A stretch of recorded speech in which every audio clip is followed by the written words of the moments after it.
Are you experiencing issues with your smart film edges not adhering properly? Don't worry, there's an easy fix. The usual cause?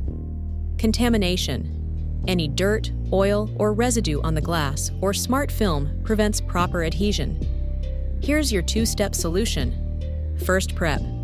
Peel back loose edges, then clean glass with alcohol. Use a lint roller on the film's adhesive side to make it sticky and clean it.